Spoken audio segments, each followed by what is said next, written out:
how he put everybody in position by putting everything on his back and believing in what me and Kenny was telling him. You know, when I talk to him, man, it's like we like this one, and he understands, like, yo, it's not about you, it's about everything that we do, because this is the mission I believe that we have to accomplish. You get what I'm saying? Because it's bigger than boxing. And when he sit there and say in certain interviews, it's not me alone by myself. I have other people behind me that's coming. It's just, do they follow the blueprint? You know what I'm saying? And you can see from certain situations, it's a difference, you know, because we from Baltimore. You know what I'm saying? Everybody got their own lane. But right now, Tank put everybody, he put the city on boxing. He put the city on in boxing. Nobody ain't do that. You know, speaking on that, Coach, you know, like you said, relationships and things. How was it like after that 15 rounds with Tank and Jalil? How's their relationship like? Because Tank know when I bring the Jalil to the table, and Jalil even know to push him. He and Jalil, when Tank is ready to go leave and chill, Jalil gonna be up in that spot. He was a good team, good family. You know what I'm saying? Jalil good. I know his heart. I know his drive. I know his push. I see it. He genuinely got love for Tank, man. Only thing, he definitely loved Tank. I ain't gonna lie on that. He be like, yo, I want wherever Tank at, I want to be there. Yeah, for That's real. How he carry it. For real. And the funny thing about it, he didn't grow up with Tank. You know what I'm saying? And you know what's funny too? DC Baltimore. Yeah. You know how DC Baltimore. Yeah, that's true. That's why you see Stacey Selby around us. That's right, Stacey, DC. But when I go back and look at some footage, Stacey been with me since he he was a little dude. bit, yeah. You know what I'm saying? I talked to his mom, missed his dad.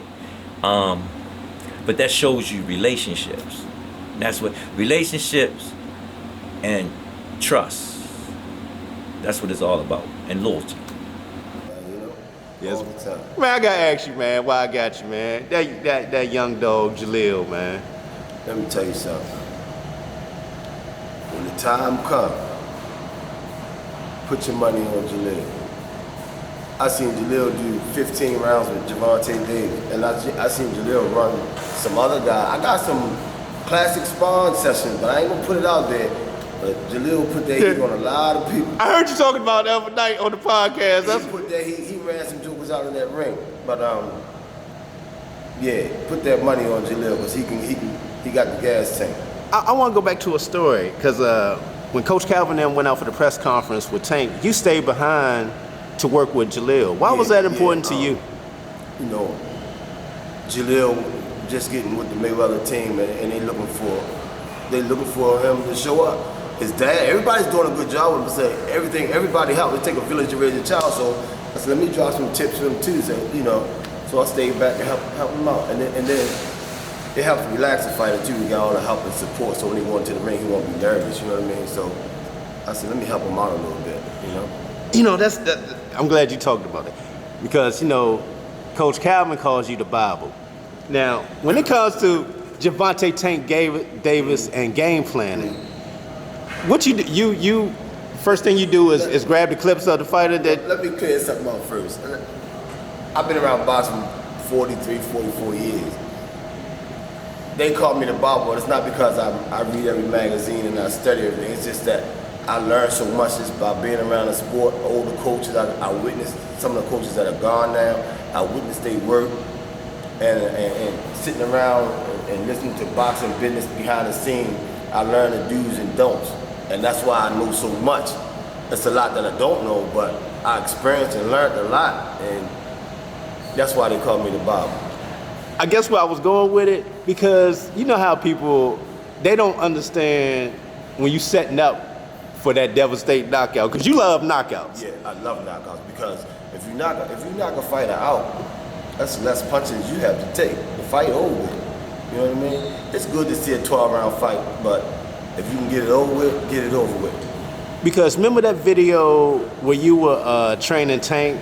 It's basically setting up for that punch that he did. Yeah. And, Coach Calvin too. We all worked on it throughout the camp. It just so happened I posted that. You know what I mean? But we worked on that shot. And going into the fight, the plan was to let Rolly chase us the first half of the fight because he'd get clumsy.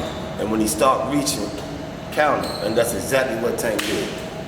Everybody talking about Tank was cautious. Oh, Rolly too strong. He's Tank being cautious. No, we wanted Rolly to come and start stumbling and reaching, because that's what he did. You know, the truth be told, Coach Kenny, it reminded me of a sparring session. You know when Tank started talking and he was talking to people by the ring? He was so relaxed in that fight, man. He was talking to his mom. He was talking to Rolly's coach. Rolly coach? Everybody. Oh, he's out. Rolly, you outboxing. I'm saying, he said, shut the fuck up. You boxing? Come on, man. I think Tank told him, shut the F up. I was like, me and Calvin always kicking it in the corner by the fight. Going up and say, Calvin, Tank baiting that man.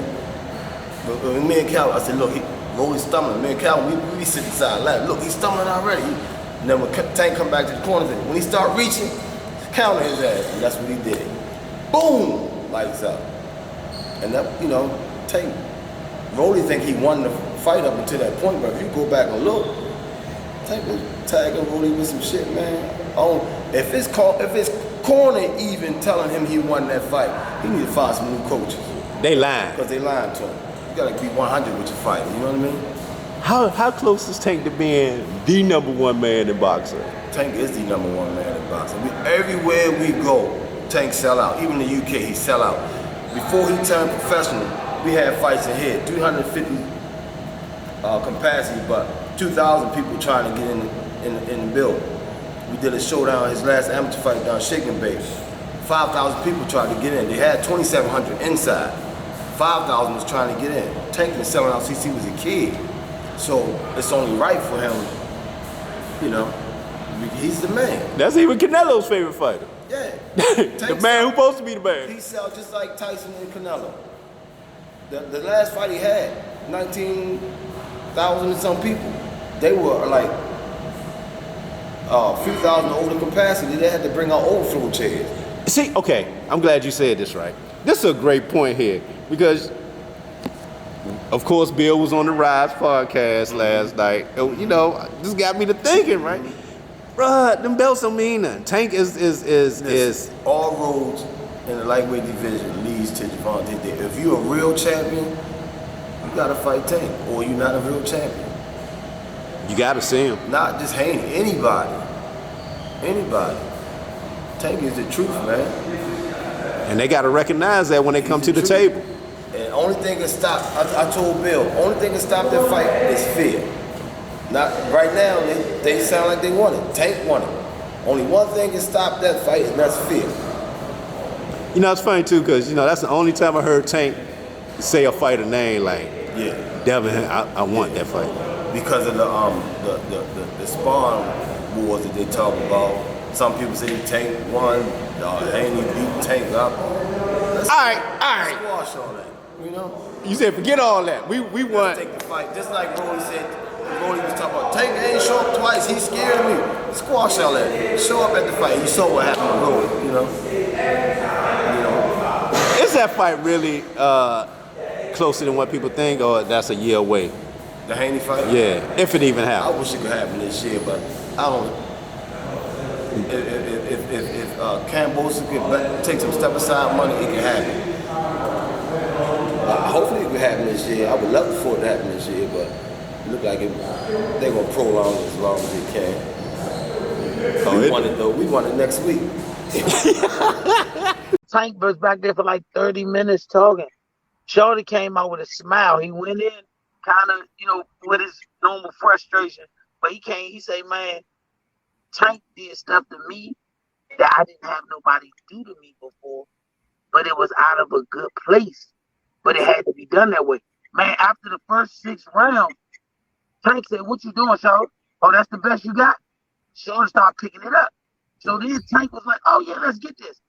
Shorty hit Tank with a good shot. Tank said, I'm about to break your nose. He said, nah, y'all done. He said, we not done. So I said, Jalil, get out the ring. He got out the ring. Tank said, oh, so you really is a bitch. Hey, that nigga hopped back in the ring. And Kenny looked at him and said, y'all done.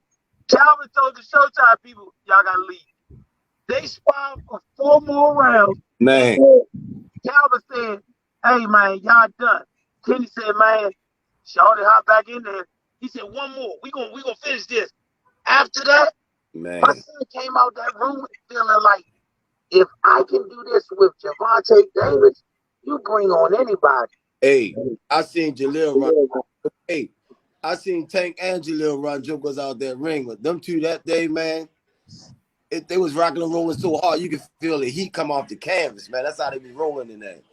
Man, Kenny got mad. I don't never see Kenny get mad. I see Calvin get loud, but Kenny got mad. Kenny was like, hey, y'all are at a different point. We don't need that. That was a one and done time thing. Man. Next time we say get out the ring, he was a father. He said, Jalil, you stay out the ring. Your father told you get out. Tank, you don't bait nobody. He said, we done. What if one of y'all get hurt and this the biggest fight coming up at this time? He was a father. He wasn't a coach, man. He didn't do no coaching. He was a father saying, when we say X, Y, and Z, that's it. We mean X, Y, and Z. We don't mean A, B, and C, or we trying to get your opinion, because we looking out for your betterment. And I said all the time, coach, you got to know when you hear a fighter's pride. A fighter's pride is there to prove that he tough for another round. That's what we did. No, that's it. You gotta take care of a fighter like you take care of horses. The same, you can't let them get hurt because you need them to win the race. Yeah. Sometimes coaches get caught up in the gym wars. No, you can't do that. You can't do that. Then I'm gonna tell you. Thank you for your support, Big Outside. Hey, I'm gonna tell you what a lot of people don't know.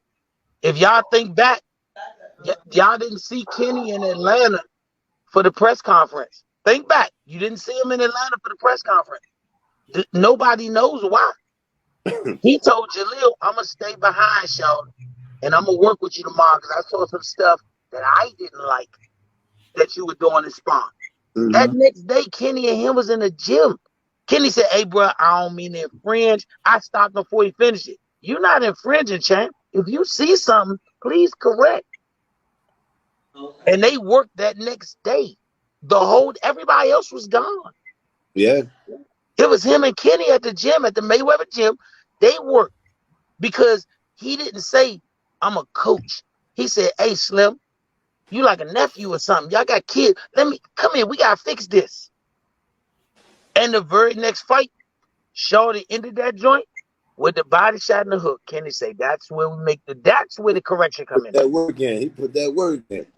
That's where the correction. So if it ain't happening like that, I don't care how great of a coach you are. I don't want you around my son. I don't want that. So when people say, how's your preparation? Our preparation is about life, not about the sport of boxing. Deep. That's deep. Some people can't even begin to understand that.